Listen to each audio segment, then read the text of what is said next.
This simple strategy could guarantee that Vivek Ramaswamy and, frankly, any other Republican presidential candidate wins the 2024 presidential election and at least gets the primary nomination. What is this strategy? It's very simple. One of the most over-talked talking points is the amount of Republicans who are constantly saying they are going to be shutting down some sort of federal agency, from the Department of Education to the EPA, to even the FBI, to even defunding certain parts of our military industrial complex. However, the mistake that they make is always saying we are going to use that to cut the deficit. Here's the reality. No one cares about the deficit. There's no going off the current train tracks that we're on. They care about a billion different issues. The deficit is not one of them. So if you know that, what do? You say you're going to shut down the FBI, but that you're going to use the money from the FBI's budget to reimburse the American people. So you start handing out money. If you do that for every agency that you want to shut down in the United States, not only do you get public support, right? Because now you're shutting down an agency and the American voters know that they're going to be getting money.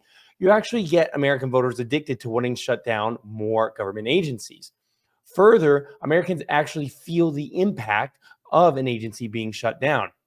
If I shut down the FBI and their $10 billion plus budget, that's great. It reduces next year's deficit, but we're going to continue spending. So why do I, as an American, really care? Maybe some Americans care because they don't like the FBI, but what about moderates? What about people who don't care at all and aren't paying attention?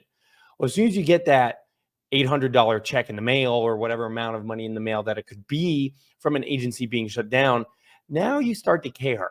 If every time a politician starts talking about shutting down an agency, the American mind is going to think, oh, I might be getting money in the mail. We actually know that the stimulus checks that Trump issued, giving Americans anywhere from $1,400 to $2,000, or during the COVID relief programs where Americans were getting paid every other week a quite sum of money, actually had a positive influence on voters' perception of the current government at the time. It really is true that in psychology, you can buy votes. And that's what a lot of politicians already do. The problem is Republicans never take advantage of this because they're frankly so concerned about budget deficits.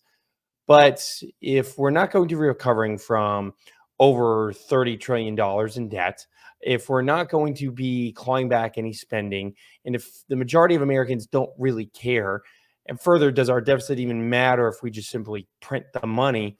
Why not start giving that money out to Americans? I guarantee you that if every Republican who starts talking about curbing the deficit and shutting down federal agencies and cutting government money actually flipped the switch and said, not only are we going to curb the size of government, but we're going to start returning that money to the American people, they would get a lot more votes.